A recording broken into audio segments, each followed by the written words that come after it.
Welcome students, welcome to my channel Inspiring Minds by Mathmaster class 10th exercise 3.4 3.4 ਇਹਦੇ ਜਿਹੜੇ ਬਾਕੀ ਰਹਿੰਦੇ question ਉਹ ਕਰਾਂਗੇ ਹੁਣ ਅਸੀਂ ਦੂਸਰੇ ਦਾ ਦੂਸਰਾ ਭਾਗ ਦੇਖੋ ਦੂਸਰਾ ਕੁਐਸਚਨ ਉਹਦਾ ਦੂਸਰਾ ਭਾਗ ਹੁਣ ਮੈਂ ਇਹਦੀਆਂ ਤੁਹਾਨੂੰ ਸਟੇਟਮੈਂਟਸ ਬਣਾ ਕੇ ਦੱਸਾਂਗਾ ਕਿੱਦਾਂ ਬਣਨੀ ਹੈ ਬਾਕੀ ਸੋਲਵ ਤੁਸੀਂ ਆਪੇ ਕਰਨਾ ਇਹਨੂੰ ਦੇਖੋ ਬੇਟਾ ਮੈਥ ਵਾਲੇ ਪਾਸੇ ਦੇਖੋ ਪਹਿਲੇ ਤੇ ਕੁਐਸਚਨ ਕੀ ਕਹਿੰਦਾ ਫਿਰ ਇਹਨੂੰ ਸੋਲਵ ਕਰਾਂਗੇ ਅਸੀਂ ਇੰਗਲਿਸ਼ ਮੀਡੀਅਮ ਵਾਲੇ ਵੀ ਇਹਨੂੰ ਦੇਖ ਸਕਦੇ ਆ ਕਿਉਂਕਿ ਅਸੀਂ ਬਾਈਲਿੰਗੁਅਲ ਹੀ ਚੱਲਦੇ ਹੁੰਦੇ ਹਾਂ ਪੰਜਾਬੀ ਤੇ ਇੰਗਲਿਸ਼ ਦੋਨਾਂ 'ਚ ਹੀ ਤੁਸੀਂ ਇੰਗਲਿਸ਼ ਦਾ ਮੈਥ ਖੋਲ੍ਹ ਲਓ ਭਾਵੇਂ ਤੁਹਾਨੂੰ ਲੱਭ ਜਾਏਗਾ ਕੋਈ ਚੱਕਰ ਨਹੀਂ ਇੱਦਾਂ ਦਾ 5 ਸਾਲ ਪਹਿਲਾਂ ਨੂਰੀ ਦੀ ਉਮਰ ਸੋਨੀ ਦੀ ਉਮਰ ਦਾ ਸੋਨੂ ਦੀ ਉਮਰ ਦਾ 3 ਗੁਣਾ ਸੀ ਮਤਲਬ 5 years ago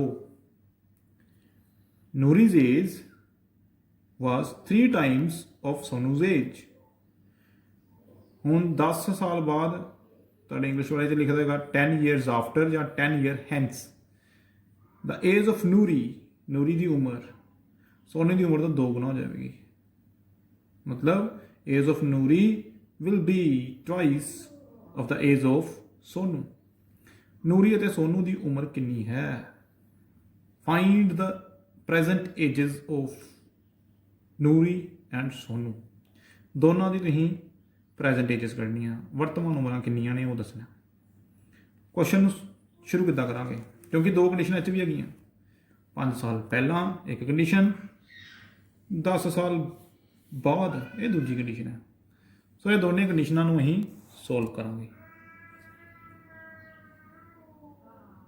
ਦੇਖੋ ਕਿੱਦਾਂ ਸੋਲਵ ਕਰਨਾ ਅਸੀਂ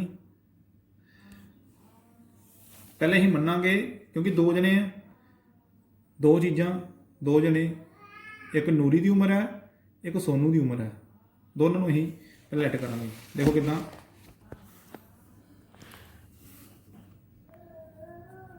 ਮੰਨ ਲਓ ਨੂਰੀ ਦੀ ਉਮਰ x ਸਾਲ ਮੰਨ ਲਓ ਸੋਨੂ ਦੀ ਉਮਰ y ਸਾਲ ਇੰਗਲਿਸ਼ 'ਚ ਕੀ ਲਿਖਾਂਗੇ light ਨੂਰੀ's age let Sonu's age x ਤੇ y years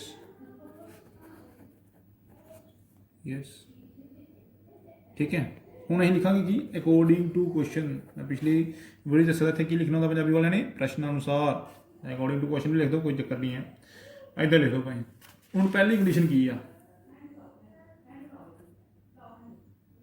5 ਸਾਲ ਪਹਿਲਾਂ ਯਾਨੀ ਕਿ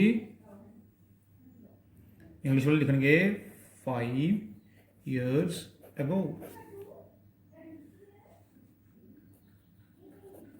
ਨੂਰੀ ਦੀ ਉਮਰ ਇੰਗਲਿਸ਼ ਵਿੱਚ ਨੂਰੀ's age ਕੀ ਆ ਜਾਏਗੀ ਜਿੰਨੀ ਅੱਜ ਆ ਉਹ ਚੋਂ 5 ਸਾਲ ਘਟਾ ਦਿਓ x ਘਟਾਓ 5 ਉਸ ਤਰ੍ਹਾਂ ਸੋਨੂ ਦੀ ਉਮਰ ਸੋਨੂ's age ਇੰਗਲਿਸ਼ ਵਾਲੇ ਪੰਜਾਬੀ ਵਾਲੇ ਸੋਨੂ ਦੀ ਉਮਰ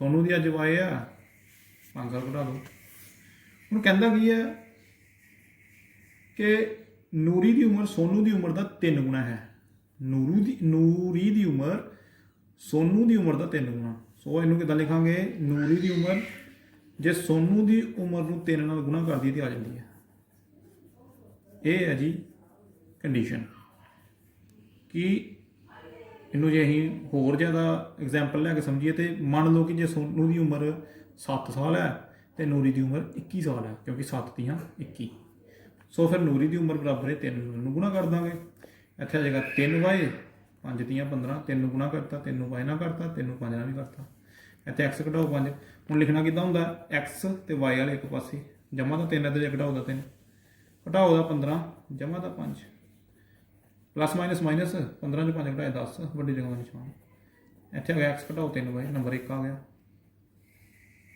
ਹੁਣ ਅੱਗੇ ਚੱਲਾਂਗੇ ਅਸੀਂ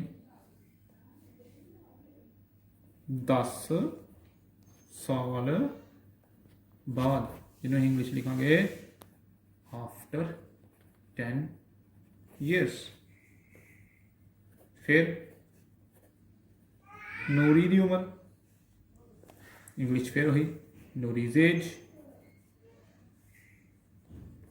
ਅੱਜ x है, 10 साल बाद 10 साल जोड़ दो। सोनू की उम्र,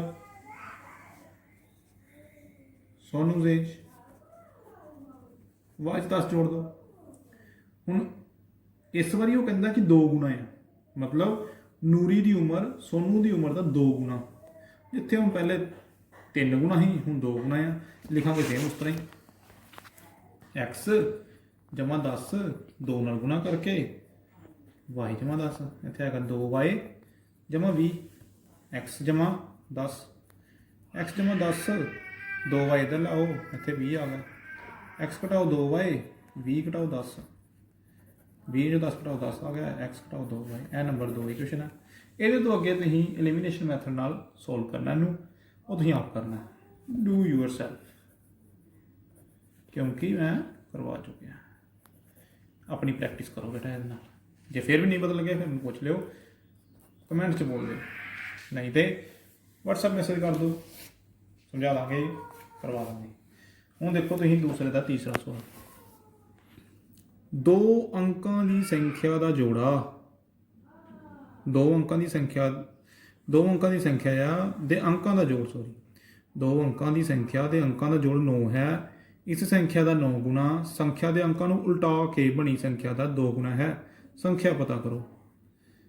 ਇਹ ਸਵਾਲ ਕਰਨ ਤੋਂ ਪਹਿਲੇ ਅਸੀਂ ਤਾਂ ਬੇਸਿਕ ਕਰਾਂਗੇ, ਕਿਉਂਕਿ 2 ਅੰਕਾਂ ਦੀ ਕਿਹਾ ਉਹਨੇ, ਤੇ 2 ਅੰਕਾਂ ਦੀ ਸੰਖਿਆ ਦੇਖੋ ਕਿਹੜੀਆਂ ਹੁੰਦੀਆਂ, 10 ਤੋਂ ਸ਼ੁਰੂ ਹੋ ਕੇ 99 ਤੱਕ, ਇਹ ਸਾਰੀਆਂ 2 ਅੰਕਾਂ ਦੀ ਸੰਖਿਆ।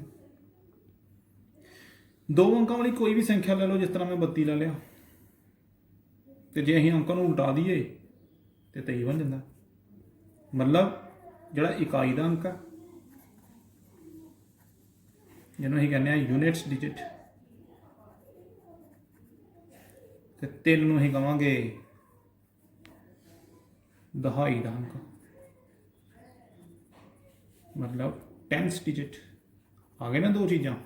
ਕਿਉਂਕਿ ਜਦੋਂ ਵੀ ਤੁਸੀਂ 2 ਅੰਕਾਂ ਦੀ ਸੰਖਿਆ ਪਤਾ ਕਰਨੀ ਹੈ ਤੇ ਉਹਦੇ 'ਚ 2 ਅੰਕ ਕੱਢਣੇ ਪੈਣੇ ਸਾਨੂੰ, ਇੱਕ ਇਕਾਈ ਦਾ ਅੰਕ ਤੇ ਇੱਕ ਦਹਾਈ ਦਾ ਅੰਕ। ਆ ਗਏ 2 ਚੀਜ਼ਾਂ, ਮੰਨ ਲੈਣੀਆਂ ਹੁਣ ਅਸੀਂ। ਤੇ 2 ਕੰਡੀਸ਼ਨਾਂ ਵੀ ਦਿੱਤੀ ਦੀਆਂ। ਪਹਿਲੀ ਕੰਡੀਸ਼ਨ ਕੀ ਦਿੱਤੀ ਹੈ, ਦੇਖੋ ਹਰ ਸਵਾਲ 'ਚ 2 ਕੰਡੀਸ਼ਨ ਦਿੱਤੀਆਂ। ਪਹਿਲੀ ਕੰਡੀਸ਼ਨ ਹੈ 2 ਅੰਕਾਂ ਦੀ ਸੰਖਿਆ ਦੇ ਅੰਕਾਂ ਦਾ ਜੋੜ 9 ਹੈ। ਇਹਦਾ ਮਤਲਬ ਜੇ ਅਸੀਂ ਇੱਕ ਇਹਨੂੰ x ਮੰਨਾਂਗੇ, ਦੂਜੀ ਨੂੰ y ਮੰਨਾਂਗੇ, ਤਾਂ ਮਤਲਬ x ਜਮਾ y ਬਰਾਬਰ 9। ਫਿਰ ਇਸ ਸੰਖਿਆ ਦਾ 9 ਗੁਣਾ, ਜਿਹੜੀ ਇਹ ਸੰਖਿਆ ਕੋਈ ਵੀ ਹੋਏਗੀ ਜਿਹਨੂੰ ਅਸੀਂ ਕੱਢਣਾ, ਤੇ ਜੇ ਉਹਦੀ ਅੰਕ ਉਲਟਾ ਦਈਏ, ਫਾਰ ਐਗਜ਼ਾਮਪਲ ਅਸੀਂ 32 ਲੈ ਲਈਏ ਤੇ 32 ਅਸੀਂ ਕੱਢਣਾ ਸੀ, ਤੇ ਉਹਦੇ ਅੰਕ ਉਲਟਾ ਦਈਏ ਤੇ 23 ਬਣ ਗਿਆ। ਉਸੇ ਤਰ੍ਹਾਂ ਉਹ ਵੀ ਸੰਖਿਆ ਉਹਦੇ ਅੰਕ ਉਲਟਾਵਾਂਗੇ ਤੇ ਕੋਈ ਹੋਰ ਸੰਖਿਆ ਬਣੇਗੀ। ਤੇ ਕਹਿੰਦਾ ਇਹ ਜਿਹੜੀ ਸੰਖਿਆ ਜਿਹੜੀ ਅਸੀਂ ਕੱਢਣੀ ਹੈ ਉਹਦਾ 9 ਗੁਣਾ ਤੇ ਸੰਖਿਆ ਨੂੰ ਉਲਟਾ ਕੇ ਬਣਿਆ ਸੰਖਿਆ ਦਾ 2 ਗੁਣਾ ਬਰਾਬਰ ਹੈ। ਮਤਲਬ ਇੱਕ ਨੂੰ 9 ਨਾਲ ਗੁਣਾ ਕਰਨੀ ਹੈ, ਇੱਕ ਨੂੰ 2 ਨਾਲ ਕਰਨੀ ਹੈ, ਦੋਨੇ ਬਰਾਬਰ ਰੱਖਣੇ ਆ ਤੇ ਸੰਖਿਆ ਪਤਾ ਕਰਨੀ ਹੈ। 2 ਕੰਡੀਸ਼ਨਾਂ ਦੋਨਾਂ ਨੂੰ ਵਰਤਾਂਗੇ ਅਸੀਂ। ਸਾਰਿਆਂ ਨੂੰ ਪਹਿਲੇ ਸਵਾਲ ਕਿੱਦਾਂ ਸ਼ੁਰੂ ਕਰਾਂਗੇ, ਮੰਨ ਲਓ ਦਹਾਈ ਦਾ ਅੰਕ ਤੇ ਇਕਾਈ ਦਾ ਅੰਕ। ਪਹਿਲੇ ਇਕਾਈ ਦਾ ਮੰਨ ਲੈਂਦੇ ਹਾਂ, y ਮੰਨ ਲਓ। ਅੱਛਾ, ਅਸੀਂ ਪਹਿਲੇ x ਮੰਨਣੇ ਹੁੰਦੇ ਹਾਂ, ਫਿਰ x ਹੀ ਮੰਨਣਾ ਹੁੰਦੇ ਦਹਾਈ ਦਾ ਅੰਕ। ਹੁਣ y ਮੰਨ ਲਓ, ਮਤਲਬ let units digit x, let 10th digit y। ਹੁਣ ਜੇ ਇਹ ਤੋਂ ਅਸੀਂ ਸੰਖਿਆ ਬਣਾਉਣੀ ਹੋਵੇ, ਜਿਸ ਤਰ੍ਹਾਂ ਐਕਸਪੈਂਡਡ ਫੋਰਮ ਤੁਹਾਨੂੰ ਪਤਾ ਹੋਣੀ ਚਾਹੀਦੀ ਹੈ ਵੀ ਅਸੀਂ ਐਕਸਪੈਂਡ ਕਿੱਦਾਂ ਕਰਨਾ ਹੁੰਦਾ। ਕੋਈ ਵੀ ਸੰਖਿਆ ਆ ਉਹਦੀ ਐਕਸਪੈਂਡਡ ਫੋਰਮ ਕੀ ਹੁੰਦੀ ਹੈ, 2 ਅੰਕਾਂ ਵਾਲੀ ਦੀ ਗੱਲ ਕਰਨ ਡਿਆ, 32 ਆ। ਇਹ ਕੀ ਬਣਿਆ ਵੀ ਜਿਹੜਾ ਇਕਾਈ ਦਾ ਅੰਕ ਇਹਨੂੰ 1 ਨਾਲ ਗੁਣਾ ਕਰਕੇ 2 ਹੀ ਬਣ ਗਿਆ, ਤੇ ਜਿਹੜਾ ਦਹਾਈ ਦਾ ਅੰਕ ਇਹਨੂੰ 10 ਨਾਲ ਗੁਣਾ ਕਰਕੇ 30 ਬਣਿਆ। ਇਹਨਾਂ ਦੋਨਾਂ ਨੂੰ ਜੋੜੀਏ ਤੇ 32 ਬਣ ਗਿਆ। ਮਤਲਬ ਐਕਸਪੈਂਡਡ ਫੋਰਮ ਕੀ ਹੁੰਦੀ ਆ ਕਿ ਇਕਾਈ ਦੇ ਅੰਕ ਨੂੰ 1 ਨਾਲ ਗੁਣਾ ਕਰੋ, ਦਹਾਈ ਦੇ ਅੰਕ ਨੂੰ 10 ਨਾਲ ਕਰੋ, ਦੋਨਾਂ ਨੂੰ ਜੋੜ ਦਿਓ ਤੇ ਸੰਖਿਆ ਬਣ ਜਾਂਦੀ ਹੈ।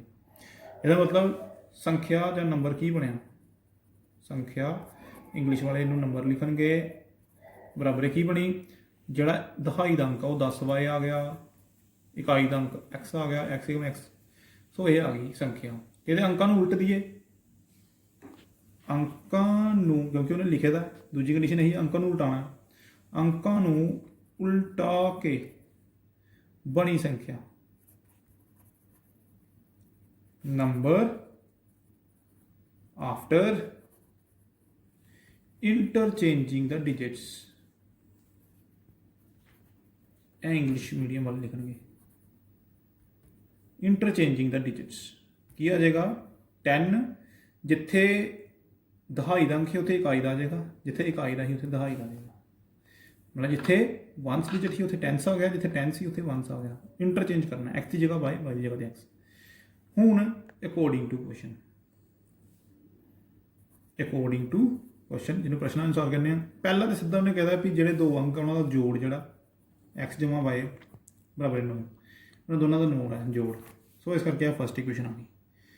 ਦੂਸਰਾ ਉਹ ਕਹਿੰਦਾ ਕਿ ਇਸ ਸੰਖਿਆ ਦਾ ਜਿਹੜੀ ਓਰੀਜਨਲ ਸੰਖਿਆ ਇਹਦਾ 9 ਗੁਣਾ ਕਰ ਦਿਓ ਤੇ ਜਿਹੜੇ ਅੰਕਾਂ ਨੂੰ ਉਟਾ ਕੇ ਬਣੀ ਸੰਖਿਆ ਨੂੰ 2 ਗੁਣਾ ਕਰ ਦਿਓ ਬਰਾਬਰ ਆਉਂਦਾ।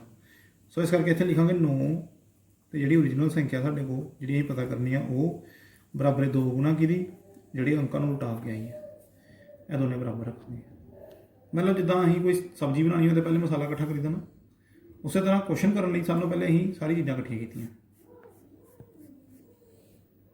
ਤੇ ਫਿਰ ਉਸ ਤੋਂ ਬਾਅਦ ਹੁਣ ਅੱਗੇ ਜੋ ਕੰਡੀਸ਼ਨ ਹੈਗੀ ਆ ਉਹ ਅਸੀਂ ਲਗਾਤੀ ਹੈ। ਹੁਣ ਇਹਨਾਂ ਨੂੰ ਸੋਲਵ ਕਰਾਂਗੇ ਸਾਡਾ ਕੁਐਸਚਨ ਨਿਕਲ ਜਾਏਗਾ। ਅੰਦਰ ਮਲਟੀਪਲਾਈ ਕਰਨਾ ਬਸ 90y ਆ ਗਿਆ ਪਲੱਸ 9x ਆ ਜਾਣਾ। ਦੇਖੋ 90y plus 9x is equal to ਕਿਉਂਕਿ ਇੱਥੇ ਹੈਗਾ ਸੀ 9 10y plus x 2 10x plus y। ਹੁਣ ਇਹਨੂੰ ਮਲਟੀਪਲਾਈ ਇੱਥੇ ਕਰ ਲਓ 20x ਆ ਗਿਆ ਜਮਾ 2y ਆ ਗਿਆ। ਹੁਣ ਇਹਨੂੰ ਉੱਧਰ ਲੈ ਜਾਓ। ਦੇਖੋ ਸਾਡੇ ਕੋਲ x ਵਾਲੀਆਂ ਹੀ ਹੈਗੀਆਂ ਸਾਰੀਆਂ ਤੇ ਇੱਕ y ਵਾਲੀਆਂ ਹੈਗੀਆਂ, ਇੱਥੇ 0 ਰਹਿਣ ਦਿਓ। 20x ਤੇ ਘਟਾਓ ਦਾ 9x ਲਿਖ ਲਓ, 2y ਤੇ ਘਟਾਓ ਦਾ 90y ਲਿਖ ਲਓ। 20 ਚੋਂ 9 ਘਟਾਏ ਤੇ 11x ਆ ਗਿਆ ਤੇ ਇਹਨੂੰ ਘਟਾਵਾਂਗੇ ਇੱਧਰ ਤੇ 0 ਹੀ ਆ ਤੇ ਇੱਥੇ ਆ ਘਟਾਓ ਦਾ 88y। ਸੋ 11 ਬਾਹਰ ਕੱਢ ਲਓ, x ਘਟਾਓ 8y ਇੱਧਰ 0 ਹੀ ਆ, ਇਹ 0/11 ਹੋ ਗਿਆ, x ਘਟਾਓ 8y। ਸੋ x ਘਟਾਓ 8y ਬਰਾਬਰ ਆ ਗਿਆ 0। ਇਹ ਪਹਿਲੇ ਲਿਖ ਲਈ, ਇਹਨੂੰ ਇਹ 0 ਹੀ ਰਹਿਣਾ, ਇਹ ਪਾਸੇ ਲਿਖ ਲਿਆ। ਇਹ ਨੰਬਰ 2 ਇਕੁਏਸ਼ਨ ਆ ਗਈ। ਹੁਣ ਤੁਸੀਂ ਇਹਨੂੰ ਉੱਦਾਂ ਹੀ ਹੱਲ ਕਰਨਾ ਜਿੱਦਾਂ ਪਹਿਲੇ ਕੀਤਾ ਸੋਲਵ ਵਿਲੋਪਨ ਵਿਧੀ ਰਾਹੀਂ ਅੱਗੇ ਤੁਸੀਂ ਹੱਲ ਕਰ ਲੈਣਾ। ਇਹ ਤੁਹਾਡਾ ਆ ਗਿਆ ਤੀਸਰਾ ਕੁਐਸਚਨ। ਬਾਕੀ ਬੱਚਿਓ ਅਗਲੀ ਵੀਡੀਓ 'ਚ 2 ਕੁਐਸਚਨ ਹੋਰ ਕਰ ਲਾਂਗੇ ਤਾਂ ਕਿ ਸਾਡੀ ਐਕਸਰਸਾਈਜ਼ ਖਤਮ ਹੋ ਸਕੇ। ਓਕੇ ਬੇਟਾ, ਬਾਏ ਬਾਏ।